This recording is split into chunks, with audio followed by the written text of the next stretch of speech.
Rumah mewah berlantai 2 dengan pilar-pilar kokoh berwarna putih gading ini, seharusnya menjadi tempat paling nyaman bagiku untuk pulang. Ini adalah istanaku, hasil kerja kerasku membesarkan perusahaan tekstil warisan keluarga yang sempat hampir kolaps 5 tahun lalu. Namaku Dinda. Di usia 32 tahun, aku memegang kendali atas ratusan karyawan dan aset miliaran rupiah.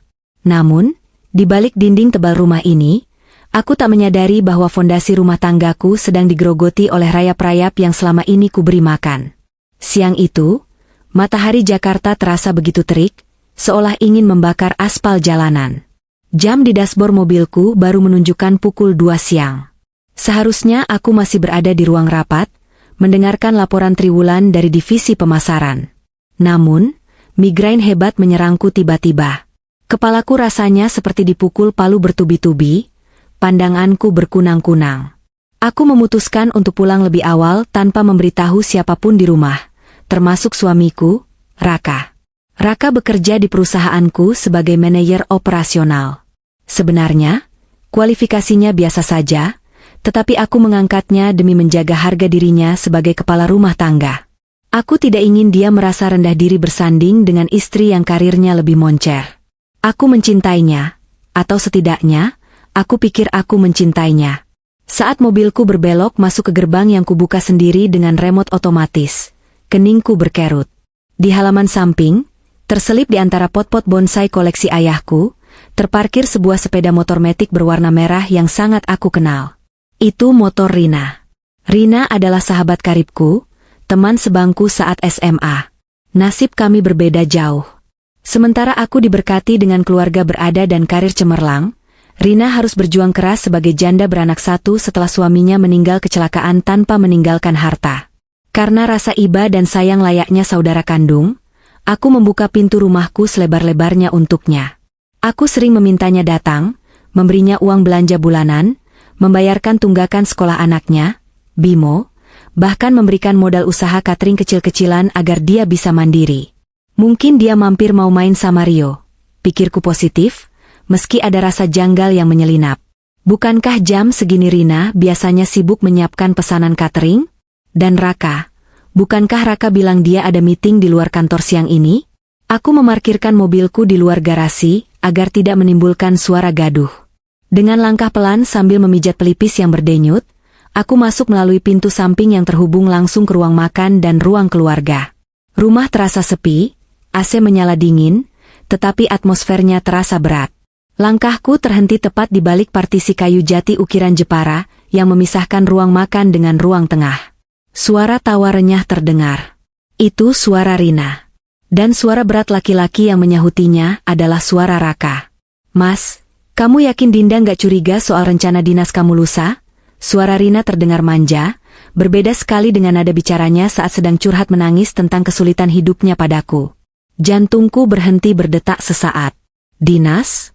Aduh, sayang, kamu tenang aja.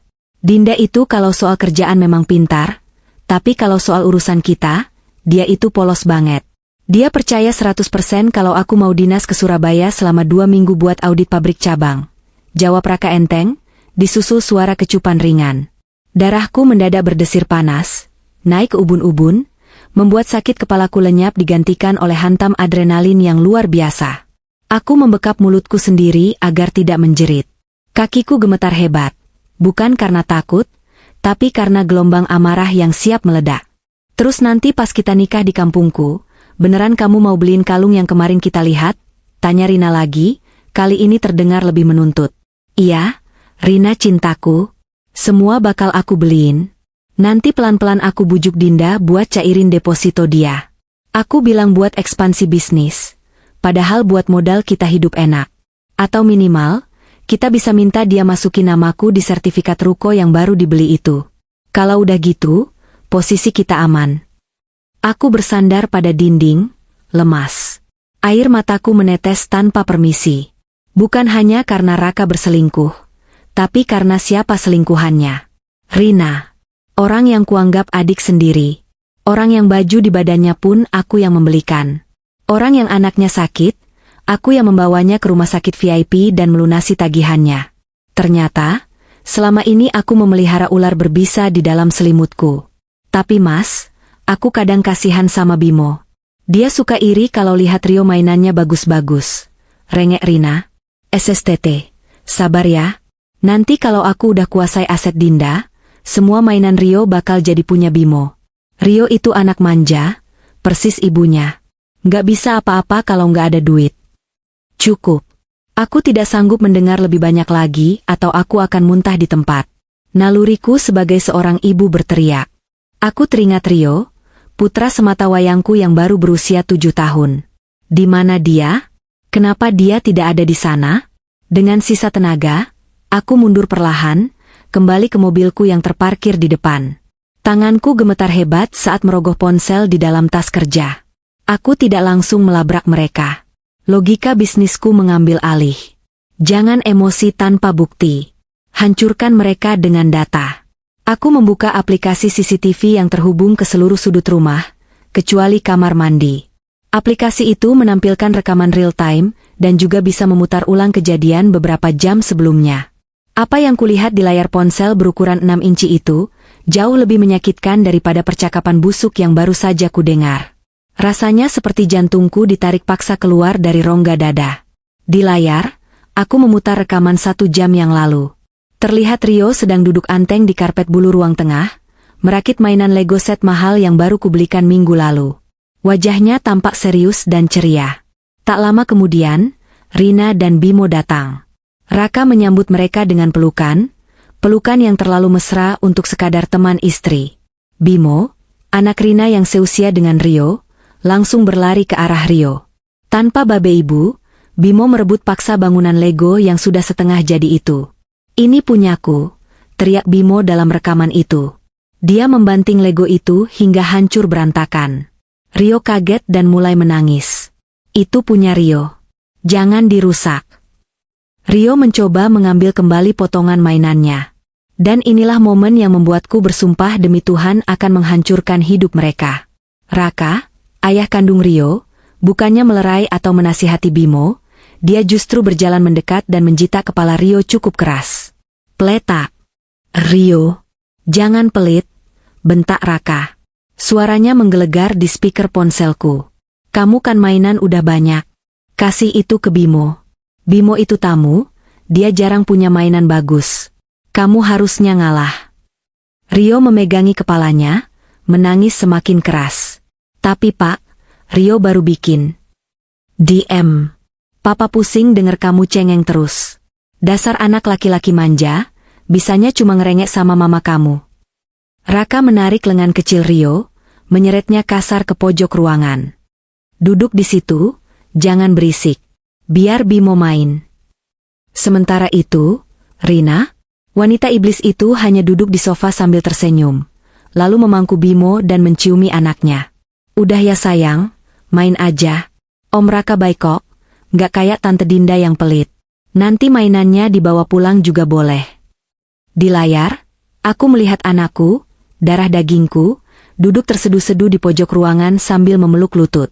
Dia melihat ayahnya sendiri bercanda tawa dengan anak lain, memuji-muji anak pelakor, sementara dirinya diperlakukan seperti sampah. Air mataku tumpah deras, membasahi setir mobil. Hatiku hancur, remuk redam. Kemarahanku bukan lagi soal perselingkuhan suami istri. Ini soal seorang ibu yang melihat anaknya disakiti. Raka telah melewati batas yang tak termaafkan. Dia boleh mengkhianatiku, dia boleh mengambil uangku, tapi menyakiti Rio secara fisik dan mental, itu adalah deklarasi perang. Aku menghapus air mata dengan kasar.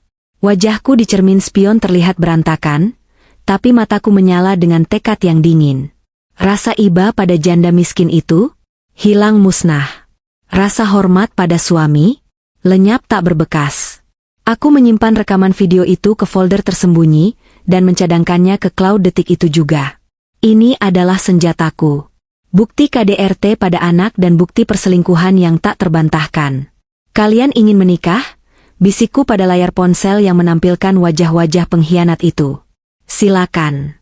Aku akan buatkan pesta pernikahan yang paling tak terlupakan. Pesta di mana kalian akan kehilangan segalanya. Aku menarik napas panjang, menata ekspresi wajahku kembali normal. Aku akan masuk rumah itu, berpura-pura baru sampai, berpura-pura sakit kepala, dan berpura-pura bodoh. Aku akan membiarkan Raka pergi, Dinas. Aku akan membiarkan dia mengira dia menang. Karena saat dia pergi nanti, aku pastikan dia tidak akan punya tempat untuk kembali. Dengan senyum dingin yang mengerikan, aku melangkah keluar dari mobil. Sandiwara dimulai sekarang.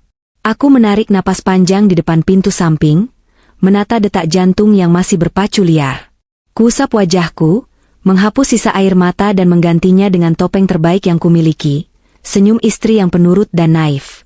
Saat aku melangkah masuk, suara tawa di ruang tengah mendadak berhenti. Hening. Seperti maling yang tertangkap basah, namun mereka belum tahu kalau polisi sudah mengepung. Loh, sayang, kok udah pulang? Raka bertanya dengan nada kaget yang tidak bisa disembunyikan. Dia buru-buru berdiri dari sofa, sedikit menjauh dari Rina. Rina, dengan akting yang tak kalah canggih, langsung berdiri dan berpura-pura merapikan baju Bimo. Dinda, tumben jam segini udah di rumah.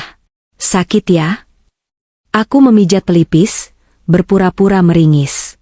Iya, migrainku kambuh parah banget. Mata rasanya mau copot. Makanya aku pulang cepat mau istirahat. Mataku melirik sekilas ke arah Rio yang masih sesenggukan di pojok ruangan. Hatiku teriris, tapi aku menahannya. Aku berjalan mendekati Rio, mengelus kepalanya pelan.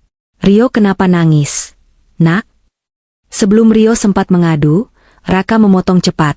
Biasa, Yang. Rebutan mainan sama Bimo.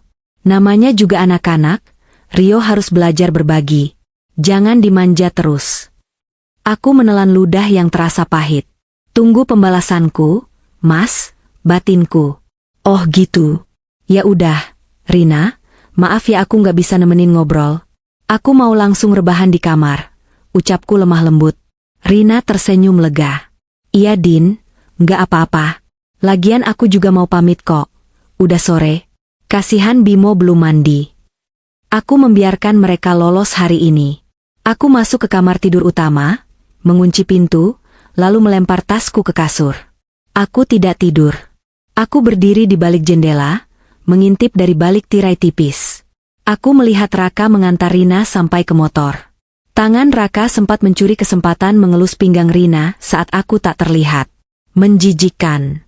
2 hari kemudian. Malam sebelum keberangkatan Raka. Suasana kamar tidur kami terasa hangat oleh lampu tidur yang temaram, kontras dengan hatiku yang sedingin es. Raka baru saja keluar dari kamar mandi, handuk melilit pinggangnya, bersenandung kecil. Dia tampak begitu bahagia. Tentu saja, besok adalah hari kebebasannya. Hari di mana dia akan dinas untuk menikahi selingkuhannya. Yang, koperku mana ya? Aku mau siap-siap. Besok pesawat jam 7 pagi. Loh, ujarnya sambil membuka lemari pakaian. Aku bangkit dari meja rias, menghampirinya dengan senyum manis yang mematikan. Udah aku siapin, Mas. Tuh, di dekat sofa. Raka menoleh dan matanya membelalak. Di sana, berjejer 3 koper ukuran jumbo, ukuran bagasi 32 kg, dan 2 tas jinjing besar. Buset, gede banget. Yang, banyak banget lagi. Aku kan cuma 2 minggu di Surabaya, bukan mau pindahan, protesnya sambil tertawa heran. 1 koper kabin aja cukup kali. Aku menggeleng pelan, lalu mendekatinya, merapikan kerah bajunya dengan sentuhan yang kubuat selembut mungkin. Jangan gitu dong, Mas. Kamu kan di sana mewakili perusahaan. Kamu itu wajah perusahaan tekstil keluarga kita. Penampilan kamu harus perfect. Aku membuka lemari, yang kini terlihat melompong di bagian rak miliknya. Loh, baju-bajuku kok kosong? Tanyanya, mulai bingung. Aku masukin semua, jawabku santai. Dengerin aku ya, Mas. Di Surabaya cuacanya lagi nggak nentu. Kadang panas banget, kadang hujan badai. Jadi aku siapin semuanya. Kemeja kerja, batik formal buat jamuan makan malam, jas-jas mahal kamu yang merek Italia itu, sampai kaos santai dan baju tidur kesukaanmu. Sayang kan kalau ada acara mendadak sama klien VIP terus kamu salah kostum? Nanti aku yang malu. Raka menggaruk kepalanya yang tidak gatal. Egonya mulai tergelitik. Dia memang suka dipuji dan diperhatikan berlebihan. Ya tapi, berat banget bawanya nanti. Pak, tolong ke rumah saya sekarang. Ganti semua silinder kunci pintu depan, pintu samping, dan pintu gerbang. Saya mau kunci model smart lock yang pakai sidik jari. Cuma sidik jari saya dan anak saya yang boleh terdaftar. Aku meletakkan ponsel di meja makan, lalu menuangkan segelas air dingin dan meminumnya hingga tandas. Aku berjalan ke ruang tengah, tempat di mana anakku disakiti. Ruangan itu terasa lebih lapang sekarang. Aku menatap foto pernikahan kami yang berukuran besar tergantung di dinding. Dengan tenang, aku menurunkannya. Bingkai kayu jati yang berat itu kubawa ke gudang belakang, lalu kulempar ke tumpukan barang bekas. Kaca bingkainya retak, membelah wajah Raka menjadi dua. Permainan dimulai. Raka, gumamku. Kamu pikir kamu pergi untuk bersenang-senang? Kamu salah. Kamu sedang berjalan menuju neraka buatanmu sendiri. Begitu taksi online yang membawa Raka menghilang dari pandangan, aku tidak langsung masuk ke dalam rumah. Aku berdiri sejenak di teras, menghirup udara pagi yang belum tercemar polusi. Aneh rasanya. Seharusnya, seorang istri yang ditinggal suaminya dinas selama 2 minggu akan merasa sepi atau rindu. Namun, yang kurasakan justru sebaliknya. Paru-paruku terasa lapang, seolah oksigen di rumah ini menjadi lebih bersih tanpa kehadirannya. Beban seberat 1 ton yang selama ini menekan pundakku, kebohongan, pengkhianatan, dan kepura-puraan, terangkat seketika. Langkah pertamaku adalah sterilisasi. Aku memanggil Mbok Nah, asisten rumah tangga senior yang sudah bekerja dengan keluargaku sejak aku masih kuliah, dan Pak Asep, satpam rumah. Aku mengumpulkan mereka di ruang tengah. Mbok, Pak Asep, dengarkan saya baik-baik, ujarku dengan nada serius yang jarang mereka dengar. Mulai hari ini, detik ini juga, Bapak Raka tidak lagi tinggal di sini. Kunci rumah akan diganti siang ini. Jadi, jika nanti Bapak Raka pulang, kapanpun itu, jangan pernah bukakan gerbang. Jangan biarkan dia masuk selangkah pun ke halaman rumah. Pak Asep ternganga, topinya hampir jatuh. Loh, Ibu bukannya Bapak dinas? Ada apa, Bu? Kok? Dia tidak dinas, Pak. Dia pergi untuk menikah lagi dengan teman saya, Rina. Dan dia sudah melakukan kekerasan pada Rio, jawabku lugas tanpa menutup-nutupi. Aku memperlihatkan sekilas video di ponselku, adegan Raka menjitak Rio. Wajah Mbok Nah memerah padam, air matanya langsung menggenang. Dia sangat menyayangi Rio. Astagfirullah. Gusti Allah. Bapak tegas sekali sama Den Rio. Pantas Den Rio sering nangis kalau main sama anaknya bujanda itu. Jadi, instruksi saya jelas ya? Kalau Rina datang, usir. Kalau dia memaksa masuk, siram air comberan atau panggil polisi. Jangan takut, saya yang tanggung jawab, perintahku. Siap, Bu. Saya akan jaga gerbang 24 jam. Orang jahat nggak boleh masuk. Pak Asep mengepalkan tangannya geram. Setelah urusan keamanan rumah selesai, aku beralih ke agenda utama, menghancurkan fondasi hidup Raka. Siang itu, aku meluncur ke kantor pengacara kepercayaanku, Pak Johan. Gedung kantornya yang tinggi menjulang di kawasan Sudirman terasa dingin.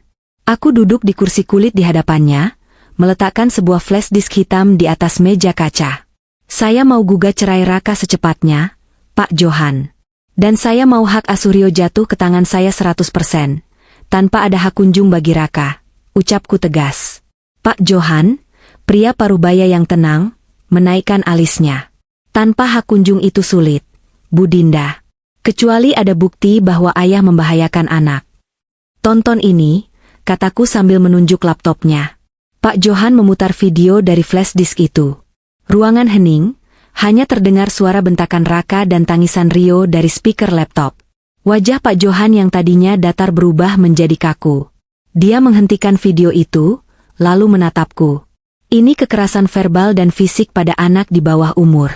Ditambah bukti perselingkuhan yang ibu ceritakan, kita bisa menghancurkannya di pengadilan. Hak asuh penuh pasti ibu dapatkan. Dan soal harta gono gini, aku tersenyum tipis. Pak Johan lupa, Kita punya perjanjian pranikah. Pisah harta. Ah, benar. Aset ibu aman. Raka akan keluar dari pernikahan ini hanya dengan baju yang melekat di badannya. Bagus. Urus suratnya segera. Kirimkan gugatannya ke alamat rumah orang tua Rina di Jawa Tengah minggu depan, tepat setelah pesta pernikahannya selesai. Saya ingin itu jadi hadiah penutup pestanya. Keluar dari kantor pengacara, aku merasa semakin kuat. Namun, drama sesungguhnya baru akan dimulai di sektor perbankan. Raka tidak punya tabungan yang berarti. Gajinya sebagai manajer, yang sebenarnya juga uangku, selalu habis untuk gaya hidup hedonnya dan, seperti yang baru ku tahu, untuk membiayai Rina. Selama ini, dia hidup mengandalkan kartu kredit tambahan, supplementary card, yang limitnya gabungan dengan kartu utamaku, serta akses ke satu rekening bersama untuk operasional rumah tangga. Aku membuka aplikasi mobile banking di ponselku. Jari jemariku menari lincah di atas layar sentuh. Blokir kartu kredit Platinum XXXX 9876. Konfirmasi. Blokir kartu debit XXXX 5432. Konfirmasi. Pindahkan saldo rekening bersama ke rekening pribadi. Konfirmasi. Dalam hitungan detik, akses keuangan Raka menjadi nol. Sementara itu, ratusan kilometer dari Jakarta, aku bisa membayangkan skenario yang sedang terjadi.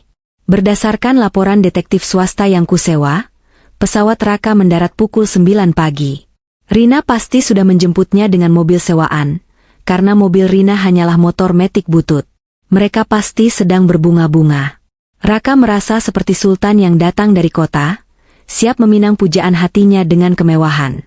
Rina pasti sudah membawanya keliling kota kecil itu, pamer kepada tetangga bahwa calon suami kaya raya-nya sudah datang. Jam menunjukkan pukul 14 waktu Indonesia Barat. Ponselku bergetar di meja kafe tempatku makan siang. Sebuah notifikasi dari aplikasi bank muncul di layar. Aku tersenyum miring melihatnya. Transaksi ditolak.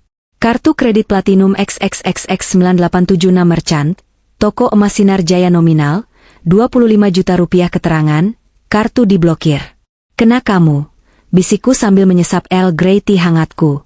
Raka mencoba membeli mas kawin. 25 juta? Cukup besar untuk ukuran mas kawin di desa, tapi sangat kecil dibanding sakit hatiku. Dia mencoba membelikan emas untuk pelakor itu menggunakan uang istri sahnya? Betapa tidak tahu malunya. Tak sampai 1 menit, ponselku berdering. Nama, suamiku hati merah 2, muncul di layar, nama kontak yang lupa kuubah menjadi mantan. Aku membiarkannya berdering sampai mati. Biarkan dia panik. Biarkan dia malu di depan pelayan toko emas dan Rina. Ponsel berdering lagi. Dan lagi. Pada panggilan keempat, aku mengangkatnya dengan suara yang kubuat serak dan lemah, seolah baru bangun tidur. Halo, Mas? Ada apa? Aku lagi tidur nemenin Rio. Yang, kamu ngapain sih? Suara Raka terdengar panik, napasnya memburu. Latar belakang suaranya terdengar ribut, sepertinya dia melipir keluar dari toko. Kartu kreditku kok nggak bisa dipakai? Ditolak terus. Hah? Masa sih? Tanyaku dengan nada bingung yang dibuat-buat. Kamu belanja apa emangnya baru sampai kok udah gesek kartu? Itu, aku lagi jamuan makan siang sama klien penting.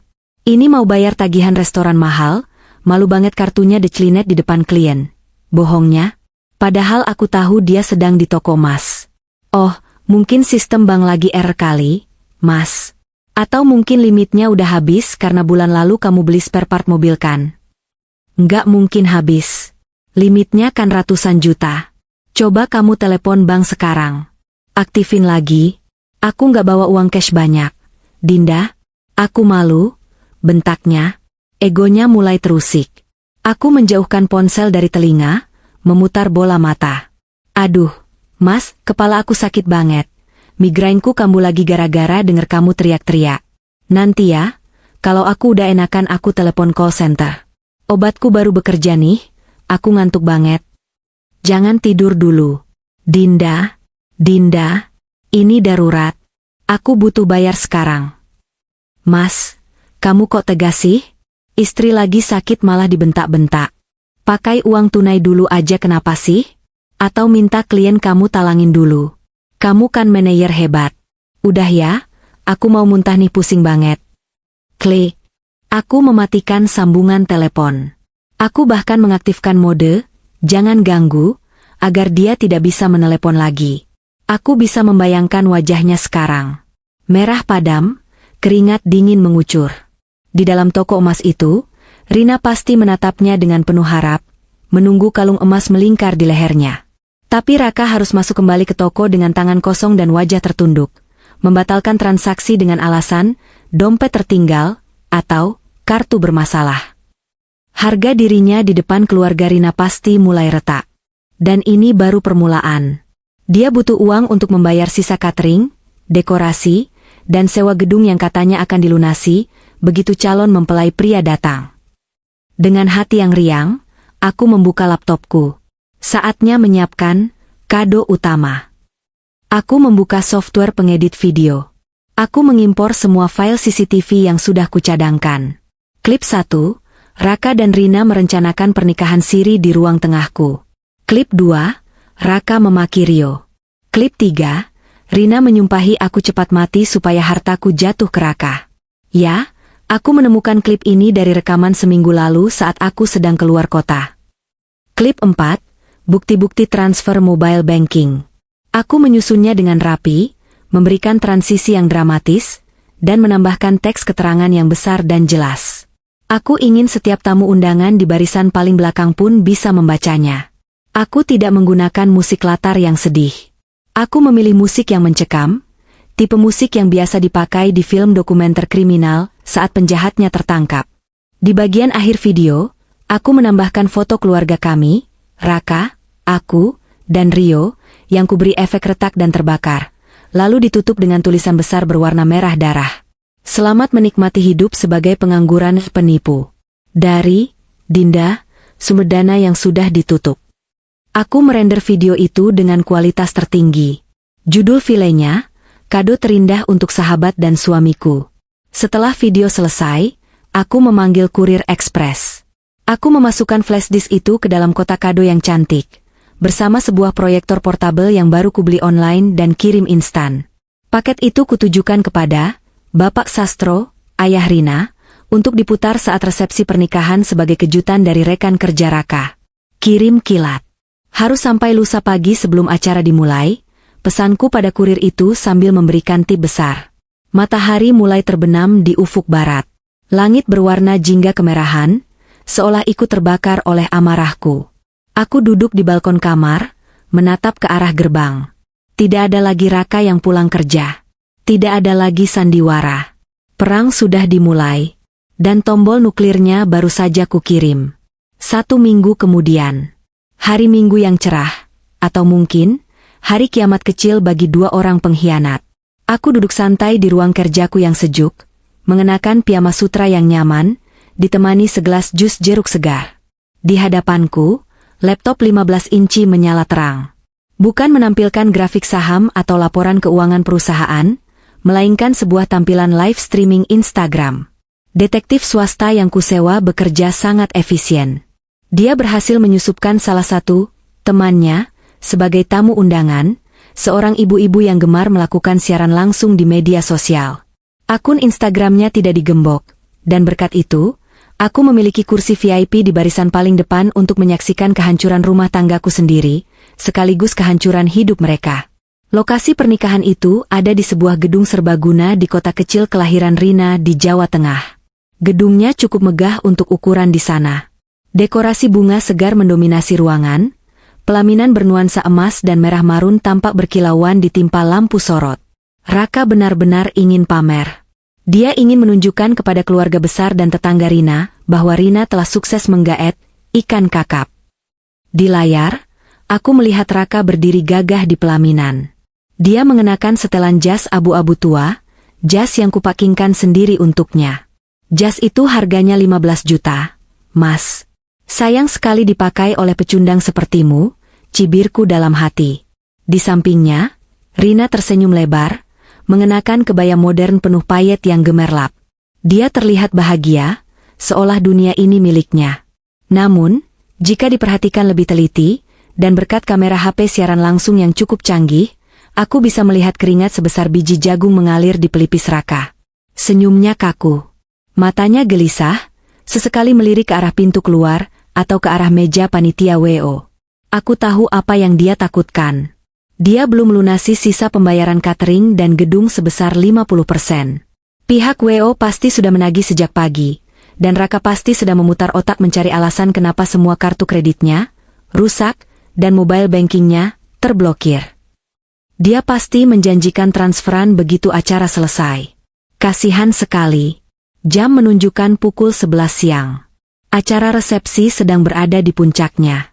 Tamu-tamu undangan yang memadati gedung sedang menikmati hidangan prasmanan. Tiba-tiba, MC naik ke panggung utama, memegang mikrofon dengan semangat. Hadirin sekalian, mohon perhatiannya sejenak.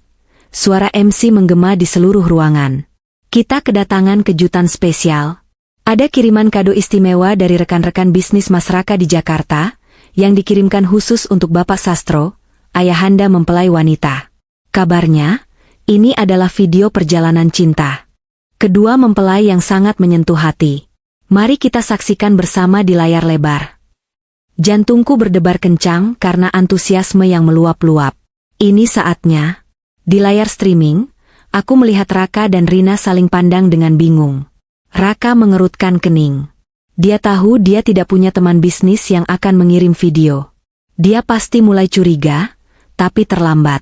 Operator gedung sudah menerima flash disk dari paket yang dikirim atas nama rekan Raka itu dan menghubungkannya ke proyektor raksasa di belakang pelaminan. Lampu gedung diredupkan. Suasana menjadi syahdu. Video dimulai dengan intro musik instrumental piano yang romantis, menampilkan tulisan kaligrafi indah, untuk cinta yang tulus. Tamu-tamu bertepuk tangan. Rina tersenyum malu-malu, menutupi mulutnya dengan tangan, mungkin berpikir Raka diam-diam menyiapkan kejutan romantis ini. Namun, di detik ke-10, musik piano itu berhenti mendadak dengan suara scratch piringan hitam yang menyakitkan telinga. Layar menjadi hitam selama 2 detik. Hening. Lalu, gambar berubah drastis. Kualitas video berubah menjadi rekaman CCTV High Definition dengan sudut pandang dari atas plafon. Wajah Raka dan Rina terpampang sangat jelas. Duduk di sofa ruang tengah rumahku, rumah yang sangat dikenali oleh Rina sebagai rumahku. Suara Raka terdengar jernih dan keras, memecah kesunyian gedung resepsi. Dinda itu bodoh kalau soal cinta. Nanti setelah kita sah, pelan-pelan aku bujuk dia buat masukin nama kamu di aset-aset dia. Atau minimal, kita bisa hidup enak dari gaji buta yang dia kasih ke aku. Di video siaran langsung yang kutonton, kamera bergoyang hebat karena si pemegang HP kaget. Terdengar suara, "Hah?" yang serempak dari ratusan tamu undangan. Di pelaminan, wajah Raka berubah pucat pasi, seputih kertas.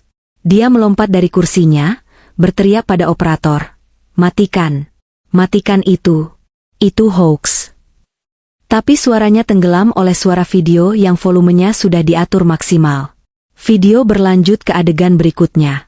Adegan yang paling menyakitkan bagiku, dan paling mematikan bagi mereka.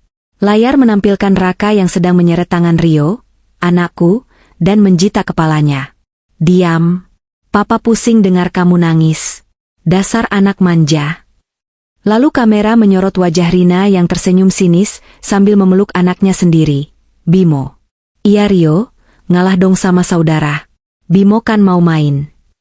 Suasana di gedung resepsi berubah menjadi horor. "Astagfirullah. Itu anak kecil dipukul?" teriak seorang ibu di barisan depan.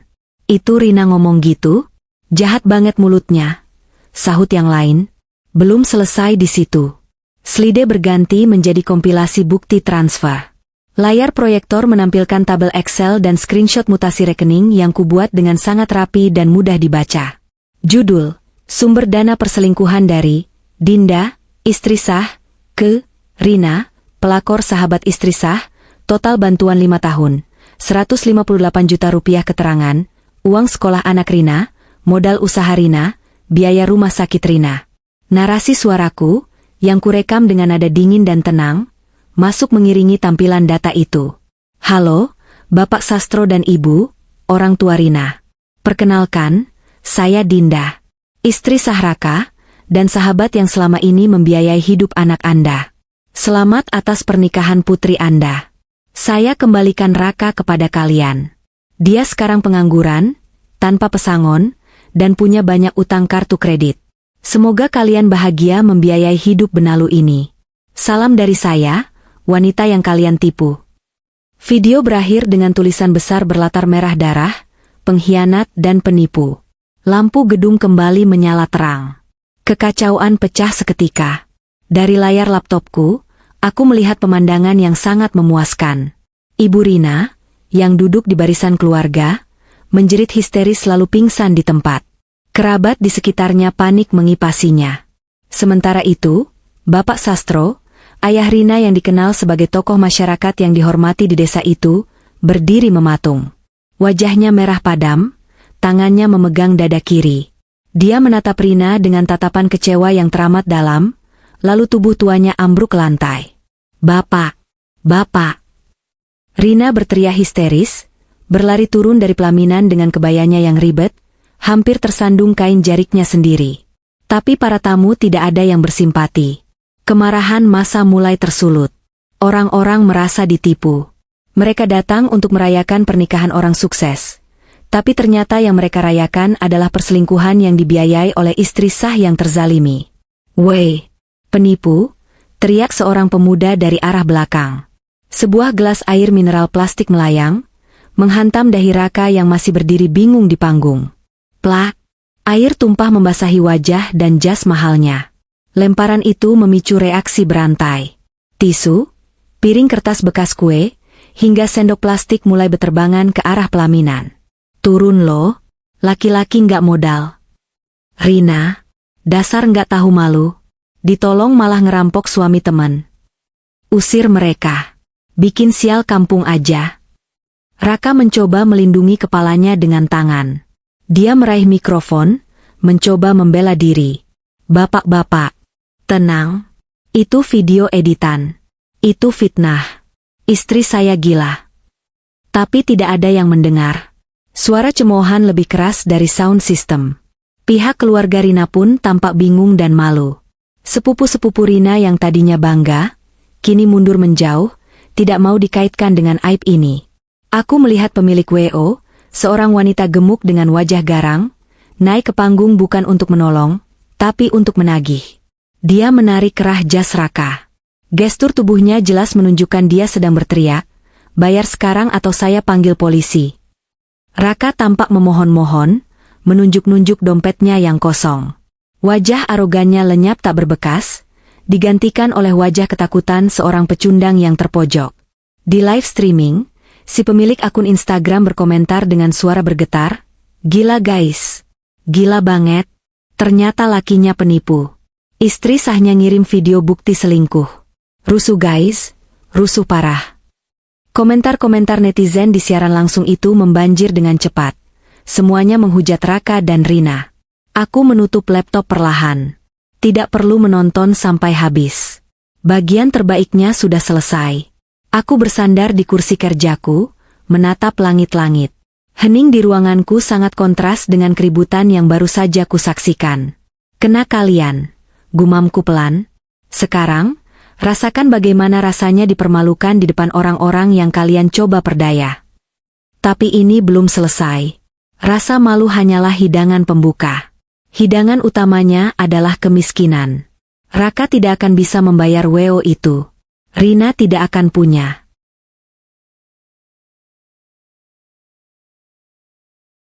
muka untuk tinggal di kampung itu lagi. Dan tanpa uangku, cinta suci mereka akan diuji oleh realita tagihan yang menumpuk. Aku mengambil ponsel, menelepon Pak Johan, pengacaraku. Pak Johan, pestanya sudah hancur. Silakan kirimkan surat gugatan cerainya besok pagi ke alamat orang tua Rina. Pastikan kurirnya menyerahkan saat mereka baru pulang dari rumah sakit. Biar sekalian syoknya. Baik, Bu Dinda. Strategi yang sangat efektif. Jawab Pak Johan, terdengar sedikit ngeri namun kagum. Aku meletakkan ponsel dan tersenyum. Hari Minggu yang indah. Sangat indah. Ponselku berdering lagi. Di layar, nama, Suamiku hati merah dua, berkedip-kedip mendesak. Aku menatapnya sejenak, membiarkan getaran ponsel itu menari di atas meja marmer ruang kerjaku. Suara dering itu terdengar seperti jeritan minta tolong dari seseorang yang sedang tenggelam, dan akulah satu-satunya orang yang memegang pelampung. Namun, alih-alih melempar pelampung, aku justru berniat mengganti air lautnya dengan beton. Aku menggeser tombol hijau, lalu menekan tombol loudspeaker. Dinda, keterlaluan kamu. Kamu iblis. Kamu hancurkan aku. Kamu hancurkan acara kami di depan semua orang. Suara Raka meledak, bercampur antara amarah, tangis, dan kepanikan luar biasa. Suara latar belakang di sana sangat gaduh. Teriakan orang menagih, isak tangis perempuan, pasti Rina, dan bunyi benda jatuh. Aku menyesap jus jerukku dengan tenang sebelum menjawab. Oh, acaranya hancur ya, Mas? Sayang sekali. Padahal aku sudah kirim kado spesial. Videonya bagus kan? Resolusinya 4K loh, biar semua orang bisa lihat jelas betapa busuknya hati kalian. Tutup mulutmu. Dinda, dengarkan aku. Raka memotong dengan napas memburu. Sekarang bukan waktunya bercanda. Pihak WO, catering, sama pemilik gedung nyandera aku di ruang rias. Mereka mau lapor polisi kalau aku nggak lunasin sisa pembayaran 50 juta hari ini juga. Transfer uangnya sekarang. Cepat. Aku tertawa. Tawa yang benar-benar lepas dan renyah. Transfer? Mas, kamu sepertinya lupa atau mungkin gegar otak kena lempar gelas tadi. Kamu pikir aku siapa? ATM berjalanmu? Dinda, tolonglah. Ini darurat. Orang tua Rina bisa mati kalau lihat polisi datang. Bapaknya baru aja dibawa ambulans gara-gara video sialanmu itu. Raka mulai memelas, nadanya turun dari membentak menjadi mengemis. Nanti uangnya aku ganti. Aku janji. Begitu aku balik kerja, aku cicil potong gaji. Balik kerja? Tanyaku dengan nada pura-pura kaget. Mas, coba cek email kamu kalau sempat. Surat pemecatan kamu sudah dikirim tadi pagi oleh Pak Budi. Kamu dipecat secara tidak hormat karena penggelapan dana perusahaan dan pelanggaran etika berat. Jadi, gaji mana yang mau kamu potong? Pesangon pun tidak ada. Hening. Di ujung telepon, aku bisa mendengar napas Raka tercekat. Dia seperti baru saja ditinju tepat di ulu hati. Apa? Suaranya bergetar. Dia dipecat? Iya. Dan mobil kantor yang kamu pakai gaya-gayaan ke sana? Pihak rental yang bekerja sama dengan kantor sudah melacak GPS-nya. Tim mereka sedang menuju ke gedung resepsi untuk mengambil unitnya. Jadi, kamu bukan cuma nggak punya pekerjaan, kamu juga nggak punya kendaraan untuk pulang. Dinda, kamu nggak mungkin setega ini. Aku tega? Coba ingat lagi saat kamu menjita kepala Rio sampai dia menangis. Raka, ingat saat kamu bilang aku bodoh dan cuma mau kuras hartaku? Kamu yang memulainya. Aku hanya mengakhirinya. Suaraku berubah menjadi dingin dan tajam setajam silet. Dengar baik-baik, Raka. Kartu kreditmu mati. Rekeningmu kosong. Gajimu hilang. Dan 3 koper besar yang kubawakan itu bukan bekal dinas. Itu barang-barangmu. Itu prosesi pindahanmu. Jangan pernah berani menampakkan wajahmu di radius 100 meter dari rumahku atau sekolah Rio. Atau aku akan pastikan kamu membusuk di penjara atas tuduhan KDRT anak. Selamat menikmati hidup barumu dengan janda pilihanmu itu. Semoga cinta kalian cukup buat bayar catering. Klik. Aku mematikan sambungan telepon. Untuk memastikan ketenangan jiwaku, aku langsung memblokir nomornya, nomor Rina, dan nomor telepon rumah orang tua Rina. Aku bersandar di kursi, memejamkan mata. Lega. Sangat lega. Sementara itu, di gedung serbaguna Desa Sukamaju, kekacauan yang sebenarnya sedang terjadi. Raka menatap layar ponselnya yang kini gelap dengan tatapan kosong. Dia baru saja kehilangan segalanya dalam durasi percakapan 5 menit. Karir, harta, kendaraan, dan status sosialnya, lenyap. Gimana, Mas? Dinda mau transfer kan? Rina mengguncang lengan Raka. Wajah Rina sembab, make up pengantinnya luntur karena air mata, membuatnya terlihat seperti badut yang menyedihkan. Raka menoleh lambat, menatap Rina dengan tatapan yang sulit diartikan, campuran antara benci dan putus asa. Dia mecat aku, Rin. Dia blokir semuanya. Kita nggak punya uang. Apa? Rina menjerit histeris. Terus bayar ini gimana? Mas, kamu bilang kamu kaya. Kamu bilang hartanya Dinda itu gampang diambil. Sebelum Raka sempat menjawab, pintu ruang rias didobrak kasar. Masuklah pemilik WO, Bu Ratna, bersama dua orang pria berbadan kekar dan pemilik catering. Mana? Udah ditransfer belum? Bentak Bu Ratna. Jangan main-main ya. Makanan udah dimakan tamu, dekorasi udah dipasang, gedung udah dipakai. Total sisa tagihan 52.500.000. Bayar sekarang atau kalian berdua kami seret ke polsek. Raka gemetar. Kakinya lemas. Dia mencoba bernegosiasi. Bu, tolong beri waktu, saya sedang ada musibah. Halah, musibah matamu. Tadi di video jelas banget situ selingkuh dan morotin istri sah. Situ penipu, potong pemilik catering dengan emosi. Saya nggak mau tahu. Bayar. Raka merogoh saku jasnya, mengeluarkan dompet. Kosong. Hanya ada KTP dan beberapa lembar uang ratusan ribu yang tak seberapa. Saya nggak ada uang tunai. Bu Ratna menatap mereka dengan jijik. Matanya menyapu penampilan Rina. Oke, kalau nggak ada uang, sita barangnya. Dua pria kekar itu maju. Lepas perhiasannya, perintah Bu Ratna pada Rina. Jangan, ini emas asli, ini punya saya. Rina mencoba menutupi kalung dan gelang emas yang dipakainya. Itu adalah perhiasan yang dibelinya 2 bulan lalu, menggunakan uang yang kuminta Raka transfer untuk modal usaha, Rina. Lepas atau kami panggil polisi sekarang juga atas tuduhan penipuan, ancam pria kekar itu. Dengan menangis terseduh-seduh, Rina terpaksa melepas kalung, gelang, dan cincinnya. Bu Ratna menaksir harganya. Masih kurang. Ini paling laku 10 juta. Motor di depan punya siapa? Itu motor saya. Satu-satunya, jerit Rina. Kuncinya mana? Akhirnya, kunci motor metik Rina pun berpindah tangan. Perhiasan dilucuti, motor disita sebagai jaminan sampai mereka bisa melunasi utang. Belum cukup sampai di situ, tim dari rental mobil datang. Mereka menunjukkan surat kuasa penarikan unit. Raka dipaksa menyerahkan kunci mobil Innova yang dipakainya. Dia juga disuruh mengeluarkan semua barang-barangnya dari bagasi mobil. Maka, di sore yang mendung itu, pemandangan tragis tersaji di parkiran gedung. Raka dan Rina berdiri di samping tumpukan 3 koper besar dan 2 tas jinjing, menyaksikan mobil mewah yang tadi pagi mereka naiki dengan bangga, kini dibawa pergi orang. Tamu undangan sudah pulang sambil membawa gosip terpanas abad ini. Staf WO sedang membongkar tenda dengan wajah masam. Ayo pulang ke rumah Bapak, ajak Rina sambil menyeret kakinya yang lecet karena sepatu hak tinggi. Kita jelasin ke Bapak pelan-pelan. Raka hanya diam, menyeret koper-koper berat berisi baju mahalnya. Baju yang kini terasa seperti beban dosa. Mereka naik becak motor menuju rumah orang tua Rina, karena motor Rina sudah disita.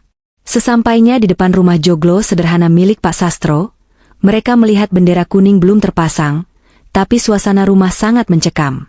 Ada Paman Rina, Pak De Harjo, berdiri di teras dengan wajah merah padam. Pak De, Bapak gimana? Tanya Rina takut-takut. Berani kamu injakan kaki di sini? Heh? Bentak Pak De Harjo. Suaranya menggelegar sampai tetangga menengok. Bapakmu kritis. Jantungnya kumat gara-gara malu lihat kelakuan bejatmu. Seumur hidup bapakmu jadi guru ngaji, dihormati orang kampung, sekarang hancur lebur gara-gara anaknya jadi pelakor. Pak De, maafin Rina. Rina bisa jelasin? Rina mencoba masuk, tapi Pak De Harjo mendorongnya hingga Rina jatuh terduduk di tanah. Gak ada yang perlu dijelasin. Videonya jelas. Kamu makan uang temenmu sendiri. Kamu rebut suaminya.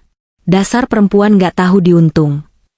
Pak De Harjo kemudian menunjuk Raka yang berdiri mematung di samping koper-kopernya. Dan kamu, laki-laki macam apa kamu? Berani datang ke sini nipu keluarga kami, ngaku orang kaya, ngaku istri sudah setuju, ternyata maling. Pergi kalian. Sebuah tas plastik besar dilempar dari dalam rumah. Isinya baju-baju harian Rina dan baju Bimo. Bawa anakmu si Bimo, pergi dari sini. Ibu nggak mau lihat muka kalian lagi. Ibu malu. Terdengar suara Ibu Rina berteriak histeris dari dalam rumah, disusul suara tangisan pilu. Tapi Bu, kami mau tidur di mana? Kami nggak punya uang. Rina menangis, menggedor pintu. Tidur di kolong jembatan. Atau minta sama istrimu yang kaya itu. Pergi. Jangan balik sebelum bapakmu sembuh, atau warga sini yang bakal ngusir kalian. Pak De Harjo mengambil sapu lidi, siap memukul jika mereka tidak segera angkat kaki. Raka menarik tangan Rina. Udah, Rin. Ayo pergi. Kita bisa diamuk masa kalau di sini terus. Tapi Mas, kita mau kemana? Rina meratap. Raka tidak menjawab. Dia tidak punya jawaban. Sore berganti malam. Langit menurunkan hujan gerimis, seolah alam semesta pun ingin meludahi nasib mereka. Raka dan Rina berjalan tertatih-tatih di pinggir jalan aspal desa yang gelap. Raka mendorong 2 koper besar dengan susah payah, 1 koper lagi ditarik oleh Rina. Bimo berjalan di belakang mereka, merengek lapar dan capek. Mereka berhenti di sebuah pos ronda yang kosong. Raka membanting koper mahalnya ke lantai semen yang kotor. Dia membuka salah satu koper dengan frustrasi, berharap ada keajaiban. Mungkin Dinda menyelipkan amplop uang? Mungkin ada perhiasan yang terbawa? Tapi saat koper terbuka, yang terlihat hanyalah deretan jas Italia, kemeja sutra, sepatu kulit mengkilap, dan jam tangan koleksi. Barang-barang mewah itu menatap Raka dengan ejekan bisu. Jas 15 juta. Gumam Raka sambil memegang kain halus jasnya. Tangannya gemetar. Sepatu 5 juta. Jam tangan 20 juta. Semua barang ini mahal, sangat mahal. Tapi di desa kecil ini, di tengah malam yang hujan, semua ini sampah. Dia tidak bisa menukar jas Armani dengan sepiring nasi goreng. Dia tidak bisa membayar sewa kamar losmen dengan sepatu pantofel. Mas, Bimo lapar. Rengek Rina. Raka menatap Rina, lalu menatap tumpukan baju-baju itu. Air matanya menetes. Bukan air mata pertobatan, tapi air mata kesadaran bahwa dia telah menukar berlian dengan batu kali. Dia telah membuang istri yang menjadikannya raja, demi wanita yang kini menjadikannya gelandangan. Makan tuh jas, teriak Raka frustrasi, melempar jas mahalnya ke arah Rina. Makan, itu harta kita sekarang. Cuma kain lep. Di kejauhan, guntur menggelegar.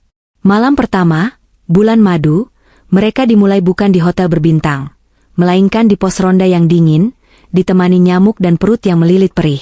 Dan jauh di Jakarta, aku tidur dengan nyenyak, berselimut selimut tebal yang hangat, memeluk Rio yang bermimpi indah. Keadilan telah ditegakkan. Pagi itu, matahari terbit di ufuk timur dengan malas, sinarnya menerobos celah-celah dinding kayu sebuah kamar kontrakan sempit di pinggiran kota kecamatan. Bukan sinar matahari hangat yang biasa menyapa Raka di kamar ber-AC rumahku, melainkan panas yang langsung membuat kulit lengket karena sirkulasi udara yang buruk. Raka terbangun dengan punggung yang terasa remuk. Kasur busa tipis yang mereka beli bekas di pasar loak, tak mampu menopang tubuhnya yang terbiasa tidur di kasur king size ortopedi seharga puluhan juta. Dia menatap langit-langit kamar yang penuh bercak jamur dan sarang laba-laba. Bau apek menguar dari sudut ruangan, bercampur dengan bau minyak telon dan keringat. Di sampingnya, Rina masih tertidur dengan mulut sedikit terbuka, mendengkur halus. Wajahnya tanpa make up terlihat kusam dan lelah. Di ujung kaki mereka, Bimo meringkuk, memeluk guling yang sarungnya sudah kucel.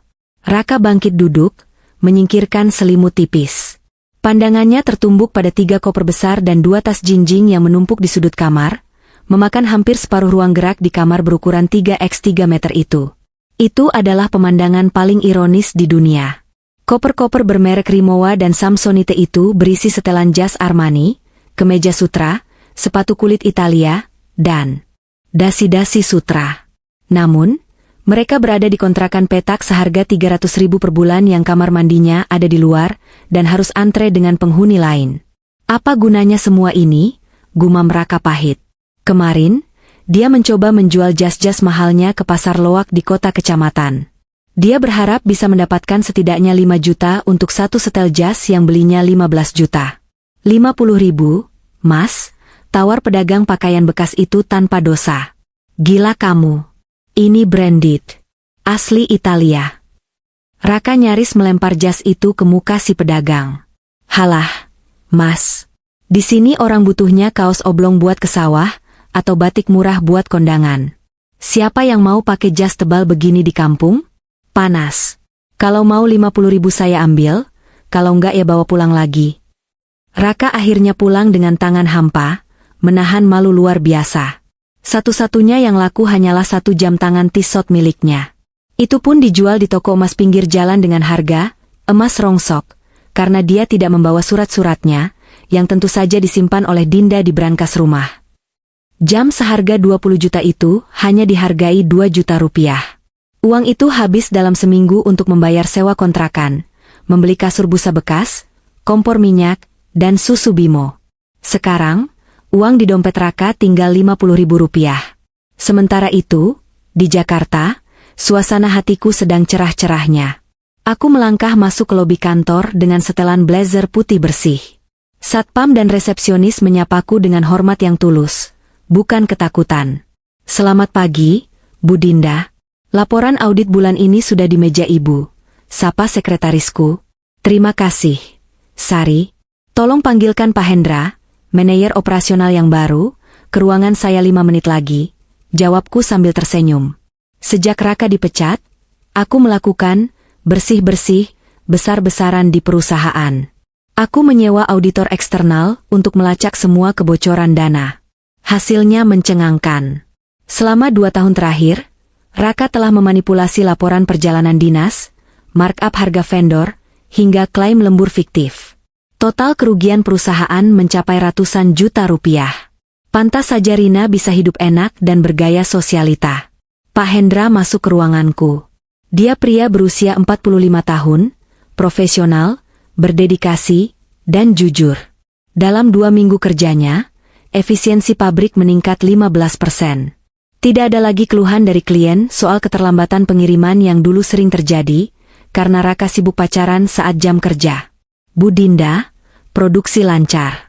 Dan ini, saya menemukan vendor kain baru dengan kualitas lebih bagus tapi harga lebih miring.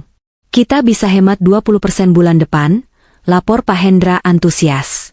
Bagus sekali, Pak. Lanjutkan. Oh ya, bonus Bapak bulan ini saya cairkan di awal sebagai apresiasi, kataku. Melihat kinerja Pak Hendra, aku semakin sadar betapa bodohnya aku dulu mempertahankan Raka hanya karena cinta. Aku memelihara benalu yang menghambat kemajuan perusahaanku sendiri. Sekarang, benalu itu sudah hilang, dan pohon keberuntunganku tumbuh subur. Sore harinya, aku menjemput Rio di sekolah bola. Dia berlari menghampiriku dengan keringat bercucuran tapi wajahnya berbinar. "Ma, Rio gol in 2 kali tadi," serunya bangga. Aku memeluknya, tidak peduli bajuku kotor terkena keringat. "Hebat anak Mama. Nanti kita rayakan makan steak ya." "Asyik. Mama, Rio seneng deh sekarang di rumah nggak ada papa," celetuk Rio polos saat kami berjalan ke mobil. Langkahku terhenti. "Kenapa sayang?" "Soalnya papa suka marah-marah nggak jelas. Kalau ada papa, Rio takut salah ngomong. Kalau sekarang mama sering senyum." Hatiku mencelos, lalu menghangat.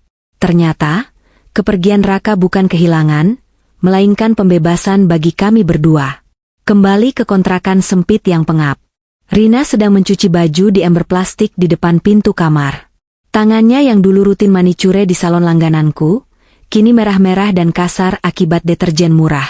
Dia mengucek celana jeans Raka dengan penuh amarah. "Raka, kamu mau diam aja di dalam? Cari kerja sana," teriak Rina dari luar. Raka keluar dengan wajah kusut, mengenakan kaos partai yang didapatnya dari tetangga karena kaos-kaos mahalnya terlalu sayang, dan terlalu aneh, dipakai sehari-hari di lingkungan kumuh ini. "Mau kerja apa, Rin?" "Aku udah ngelamar ke pabrik tekstil di ujung jalan." "Ditolak." "Namaku udah di blacklist sama Dinda di asosiasi pengusaha," jawab Raka frustrasi. Dia baru tahu kemarin, Saat mencoba melamar jadi supervisor, HRD pabrik itu tertawa melihat namanya. Dinda benar-benar menutup semua pintu karir profesionalnya. Ya kerja apa kek? Kuli panggul di pasar. Tukang ojek. Apa aja. Susu Bimo habis, beras tinggal segelas. Kamu mau kita mati kelaparan? Bentak Rina. Air matanya menetes. Aku nyesel. Mas, tahu gini aku nggak mau nikah sama kamu. Katanya kaya, ternyata zong. Heh, ngaca dong.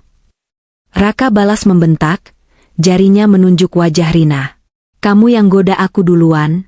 Kamu yang minta tas branded, minta modal usaha, minta ini itu.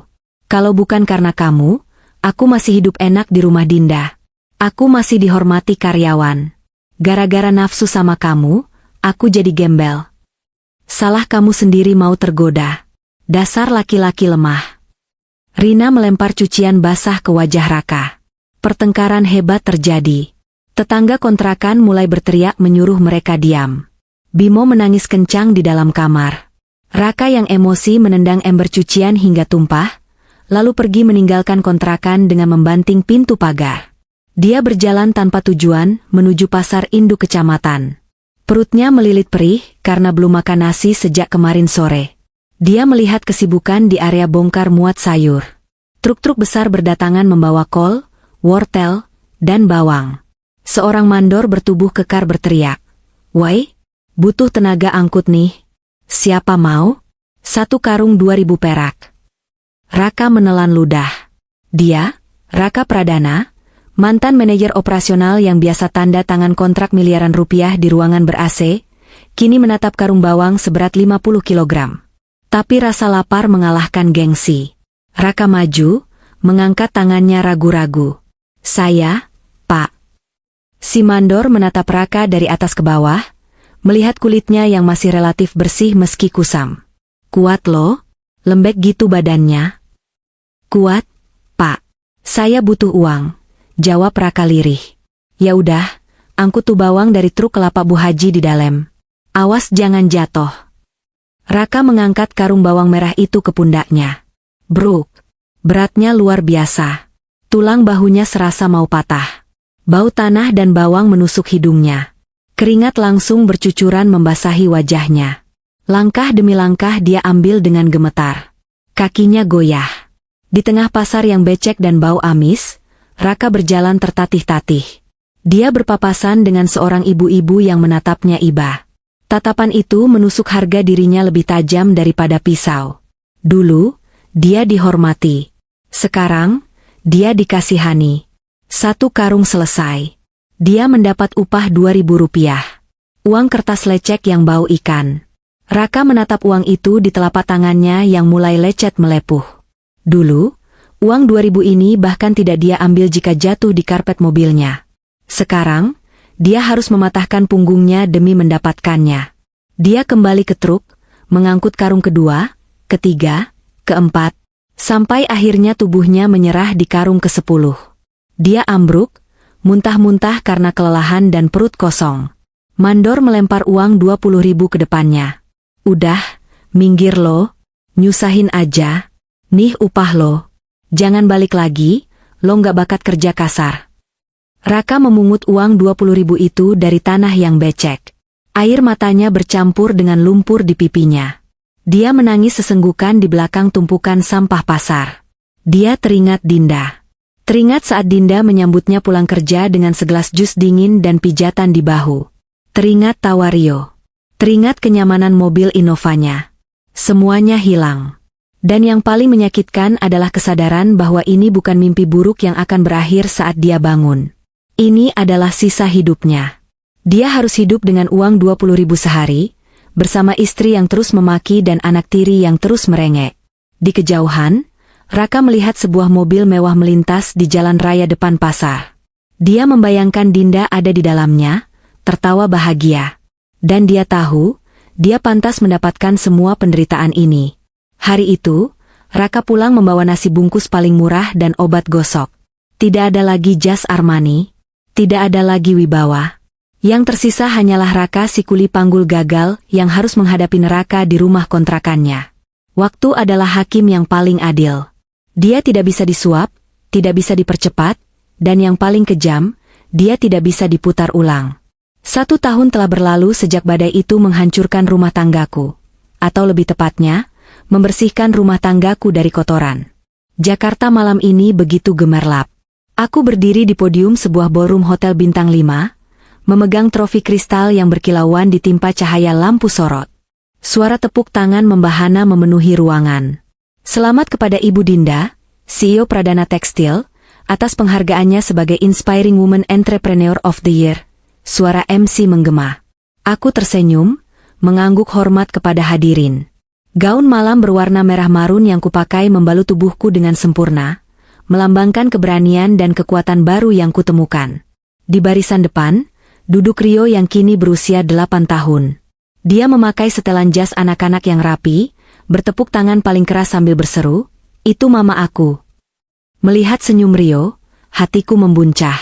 Setahun terakhir ini, tanpa kehadiran Raka, Rio tumbuh menjadi anak yang jauh lebih percaya diri. Nilai rapornya sempurna, dia menjadi kapten tim sepak bola sekolah, dan yang terpenting, dia tidak pernah lagi menangis di pojok ruangan. Trauma akibat bentakan ayahnya perlahan sembuh berkat terapi dan lingkungan yang penuh kasih sayang. Saat sesi wawancara, seorang wartawan bertanya, "Bu Dinda, apa rahasia di balik lonjakan omzet perusahaan ibu yang begitu drastis tahun ini?" Aku mendekatkan mikrofon ke bibir, tersenyum penuh arti. Rahasianya sederhana. Saya membuang beban operasional yang tidak perlu, membersihkan hama yang menggerogoti aset, dan fokus pada orang-orang yang benar-benar setia bekerja. Kadang, untuk berlari kencang, kita harus tega memotong kaki yang busuk. Hadirin bertepuk tangan, mengira itu hanya metafora bisnis. Tapi aku tahu, itu adalah kenyataan hidupku. Sementara itu, ratusan kilometer dari kemewahan ballroom itu, di sebuah terminal bus yang kotor dan bau pesing, Raka sedang duduk meringkuk di bangku panjang. 1 tahun telah mengubah Raka Pradana menjadi sosok yang nyaris tak dikenali. Rambutnya gondrong tak terurus dan berminyak. Kulitnya yang dulu terawat skincare mahal kini terbakar matahari, kusam, dan bersisik. Giginya kuning karena kebanyakan merokok-rokok lintingan murah untuk mengusir lapar. Dia baru saja turun dari bus ekonomi jurusan Jawa Tengah Jakarta. Uang tiket bus itu dia dapatkan dari hasil menjual satu-satunya koper Rimowa yang tersisa, koper terakhir yang selama ini dia pertahankan mati-matian sebagai sisa harga diri. Tapi lapar dan putus asa memaksanya menjual harga diri, itu seharga Rp200.000 saja kepada penadah barang bekas. Raka nekat kembali ke Jakarta. Hubungannya dengan Rina sudah hancur lebur. Cinta? Jangan bercanda. Cinta mereka lenyap saat token listrik berbunyi dan beras habis. Rina kini bekerja sebagai pemandu lagu di sebuah tempat karaoke pinggiran yang remang-remang. Setiap hari mereka bertengkar, saling memaki, saling menyalahkan. Rina bahkan sering tidak pulang, lebih memilih tidur di mes karaoke daripada di kontrakan panas bersama Raka yang pengangguran dan sakit-sakitan. Raka merasa dia masih punya harapan. Dinda masih istriku, pikirnya naif. Surat cerai memang sudah keluar 6 bulan lalu secara verstek. Tapi Dinda itu wanita lembut. Kalau aku datang, bersujud di kakinya, memohon demi Rio, dia pasti luluh. Setidaknya, dia mungkin memberiku pekerjaan jadi satpam atau tukang kebun. Apa saja asal aku bisa makan enak lagi.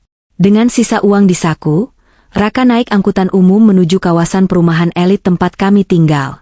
Jam menunjukkan pukul 10 malam saat Raka tiba di depan gerbang rumahku. Gerbang yang dulu dia buka dengan remote otomatis, kini tampak seperti benteng pertahanan yang tak tertembus. Pagar itu kini lebih tinggi, dilengkapi kawat berduri halus di bagian atas, dan ada pos satpam baru yang lebih modern. Raka mendekat dengan langkah gemetar. Dia melihat mobil Alphard putih, mobil baru milikku, terparkir di carport. Hatinya berdesir. Dia membayangkan kasur empuk di kamar utama, shower air hangat, dan makanan lezat di kulkas. "Siapa di sana?" Teriakan tegas mengagetkannya. "Pak Asep," satpam setia yang dulu sering Raka suruh-suruh membelikan rokok, keluar dari pos dengan membawa pentungan. Wajah Pak Asep garang. "Pak Asep, ini saya, Pak." "Raka," suara Raka parau, terdengar menyedihkan. Pak Asep menyipitkan mata, menyorotkan senter ke wajah Raka. Dia terlonjak kaget, lalu ekspresinya berubah menjadi jijik. Ya ampun, Pak Raka, kok jadi kayak gembel begini? Raka menelan ludah, menahan malu. Pak, tolong panggilkan Dinda. Saya mau bicara. Penting. Soal Rio. Ibu belum pulang. Lagi terima penghargaan. Dan kalaupun ibu ada, saya dilarang keras bukain gerbang buat bapak. Perintah ibu jelas. Bapak itu orang asing yang berbahaya, jawab Pak Asep dingin tanpa membuka pintu pagar sedikit pun. Oh, Pak, saya lapar. Pak, saya belum makan dari kemarin. Kasih saya masuk sebentar aja, minum air putih juga nggak apa-apa. Raka mulai menangis, memegang jeruji besi pagar. Pak Asep menggeleng tegas. Nggak bisa. Pergi sana sebelum saya panggil polisi komplek. Bapak udah bukan siapa-siapa di sini. Tepat saat itu, sorot lampu mobil menyilaukan mata Raka. Mobilku datang.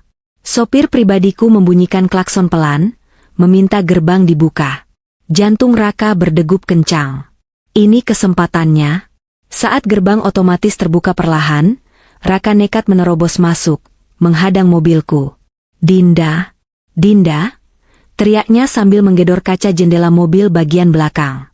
Sopirku kaget dan mengerem mendadak. Pak Asep dan satu satpam lagi langsung berlari, menangkap Raka dan memiting tangannya ke belakang. Di dalam mobil yang kedap suara dan sejuk, aku sedang mengobrol dengan Rio. Kami kaget melihat ada orang gila yang mengamuk di depan mobil. Siapa itu? Bu? Orang gila ya? Tanya sopirku waspada. Aku menurunkan kaca jendela sedikit, hanya sebatas mata. Aku menatap pria yang sedang meronta-ronta dipegangi satpam itu. Butuh waktu 5 detik bagiku untuk menyadari siapa dia. Mataku melebar sedikit, bukan karena rindu, tapi karena kaget melihat betapa hancurnya manusia ini. Kemejanya kumal, baunya bahkan tercium samar meski kaca hanya terbuka sedikit. Wajah itu, wajah yang dulu kupuja, kini tampak seperti topeng tua yang retak. Dinda, ini aku, Mas Raka, suamimu. Maafin aku, Dinda, aku salah. Aku mau balik. Lihat aku, Dinda, aku menderita. Raka berteriak histeris, air mata dan ingus bercampur di wajahnya. Rio yang duduk di sampingku mengintip. Ma, itu siapa? Kok dia tahu nama mama? Aku menatap Rio, lalu menatap Raka lagi. Tidak ada rasa iba. Tidak ada rasa benci. Yang ada hanya rasa asing. Dia bukan lagi suamiku. Dia hanyalah konsekuensi dari pilihan buruknya sendiri. Aku menekan tombol intercom yang terhubung ke pos satpam. Pak Asep, tolong amankan orang gila ini. Jangan sampai Rio lihat hal-hal menjijikan seperti ini. Buang dia keluar komplek. Siap, Bu. Aku menutup kembali kaca jendela. Jalan, Pak. Masukkan mobil ke garasi, perintahku pada sopir. Dinda? Dinda AA? Aku ayahnya Rio. Jangan tinggalkan aku. Teriakan Raka semakin menjauh saat Pak Asep dan rekannya menyeretnya paksa keluar gerbang. Rio menatapku bingung. Itu tadi papa ya, Ma? Aku mengelus rambut Rio lembut. Bukan, sayang. Papa kamu sudah pergi jauh. Itu tadi hanya orang yang salah jalan dan tersesat. Sudah, jangan dipikirkan. Besok kamu sekolah kan? Rio mengangguk, kembali fokus pada mainan robotnya. Bagi Rio, sosok Raka sudah memudar, digantikan oleh kenyamanan hidup yang kubangun untuknya. Malam itu, Raka dilempar keluar dari gerbang komplek perumahan elit itu. Dia jatuh tersungkur di aspal keras. Lututnya berdarah. Dia melihat gerbang tinggi rumahku tertutup rapat, menyembunyikan cahaya hangat dari dalam. Dia menyadari satu hal yang paling menyakitkan, Dinda tidak membencinya. Dinda tidak marah padanya. Dinda sudah tidak peduli padanya. Bagi Dinda, dia sudah mati. Dan menjadi hantu yang tak terlihat jauh lebih menyakitkan daripada menjadi musuh. Hujan mulai turun deras. Raka duduk di trotoar, basah kuyup, menatap istana yang dulu miliknya. Perutnya melilit perih, tapi hatinya jauh lebih perih. Dia meraba saku celananya, mencari sisa uang receh untuk membeli nasi bungkus, tapi ternyata sakunya bolong. Uang terakhirnya jatuh entah di mana saat dia diseret tadi. Raka tertawa. Tawa yang sumbang dan mengerikan di tengah hujan. Selamat, Raka, bisiknya pada diri sendiri. Kamu menang. Kamu berhasil menghancurkan hidupmu sendiri dengan sempurna. Malam itu, mantan manajer yang sombong itu tidur meringkuk di emperan toko minimarket di seberang komplek, memimpikan masa lalu yang tak akan pernah kembali, sementara nyamuk dan dingin malam menjadi teman setia barunya. 5 tahun. Waktu yang cukup bagi seekor ulat untuk menjadi kupu-kupu yang indah, dan waktu yang cukup bagi sebuah bangunan megah untuk runtuh menjadi puing jika fondasinya keropos. Pagi ini, wajahku menghiasi sampul majalah bisnis terkemuka di Indonesia dengan tajuk utama, Dinda Pradana, Ratu Tekstil yang menguasai pasar Asia. Aku duduk di kursi belakang mobil Rolls-Royce Phantom terbaruku, menyesap kopi latte hangat. Di sampingku, Rio yang kini berusia 13 tahun sedang sibuk dengan tabletnya. Dia bukan lagi anak kecil yang menangis di pojok ruangan. Dia tumbuh menjadi remaja yang cerdas, santun, dan berprestasi. Bulan depan, dia akan berangkat ke London untuk mengikuti Olimpiade Matematika Internasional. "Ma, nanti sore jadi fitting baju buat acara gala dinner?" tanya Rio tanpa mengalihkan pandangan dari layarnya. "Jadi dong, sayang. Mama sudah pesankan setelan jas terbaik buat kamu. Kamu harus tampil ganteng mendampingi Mama," jawabku sambil mengelus rambutnya. Hidupku sempurna. Perusahaan tekstilku kini memiliki 5 pabrik besar dan mengekspor ke 10 negara. Asetku bertambah berlipat ganda. Tapi kekayaan terbesarku adalah kedamaian hati. Tidak ada lagi drama, tidak ada lagi kebohongan, dan tidak ada lagi parasit. Aku menatap keluar jendela mobil yang kaca filmnya gelap. Kami sedang melintasi kawasan pasar tradisional yang padat dan kumuh di pinggiran Jakarta, jalan pintas menuju lokasi pabrik baru. Pemandangan di luar sana kontras dengan kemewahan di dalam mobilku. Debu, panas, dan hiruk-pikuk perjuangan hidup terpampang nyata. Tanpa sengaja, mataku menangkap sosok perempuan di pinggir jalan, di depan sebuah warung makan Tegal yang kotor. Dia sedang mencuci tumpukan piring kotor di ember besar berisi air keruh. Rambutnya yang dulu sering dismoothing kini kusut masai, diikat asal-asalan dengan karet gelang. Wajahnya, astaga, wajah itu terlihat 20 tahun lebih tua dari usianya. Keriput menghiasi ujung matanya, kulitnya hitam terbakar matahari, dan badannya kurus kering seperti kurang gizi. Itu Rina, mantan sahabatku.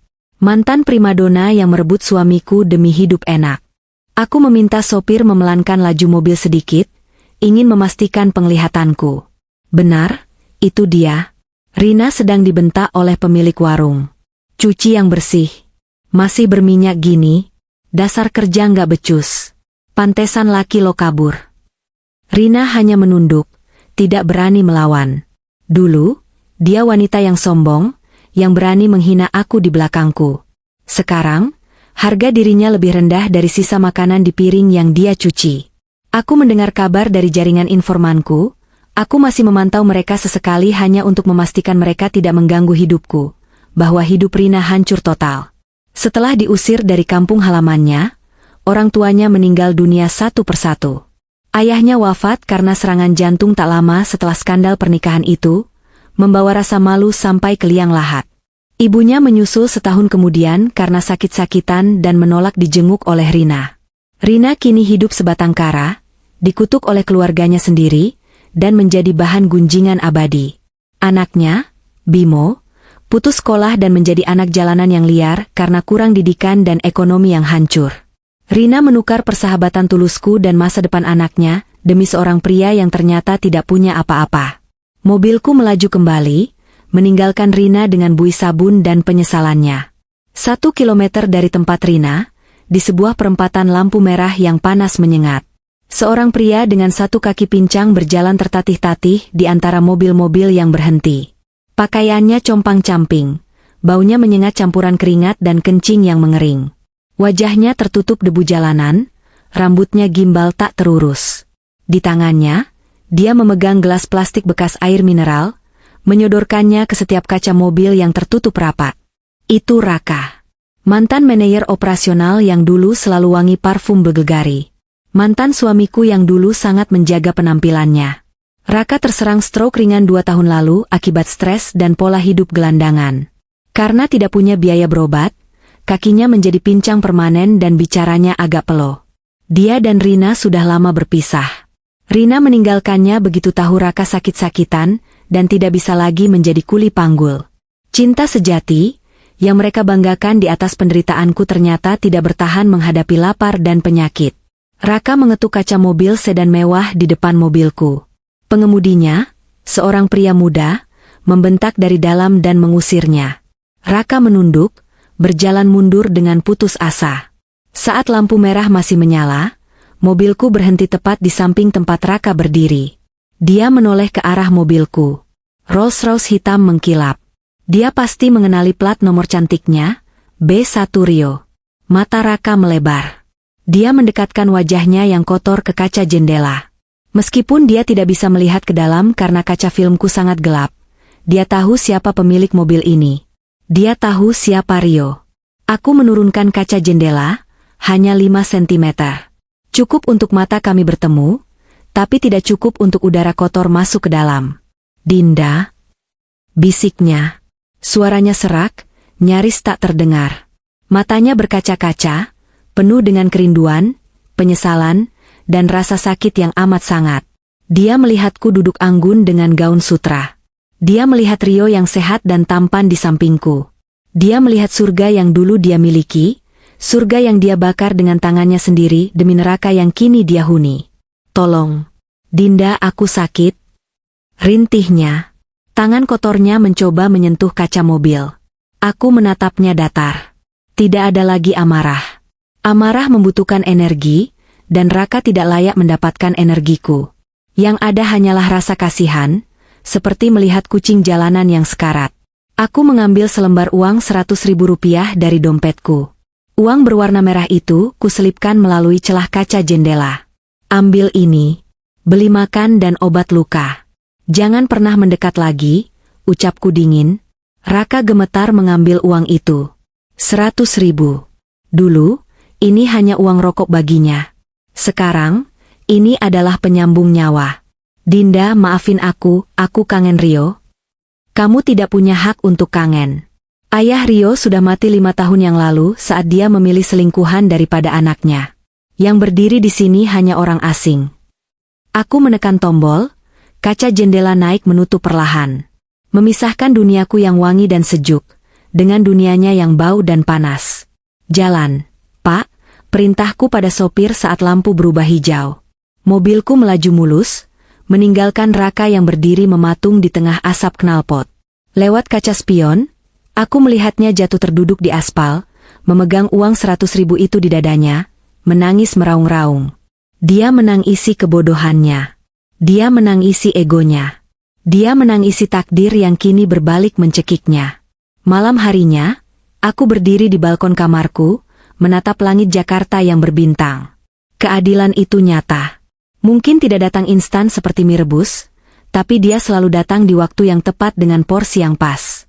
Raka dan Rina mengira mereka bisa membangun istana bahagia di atas air mata istri dan anak yang terzalimi.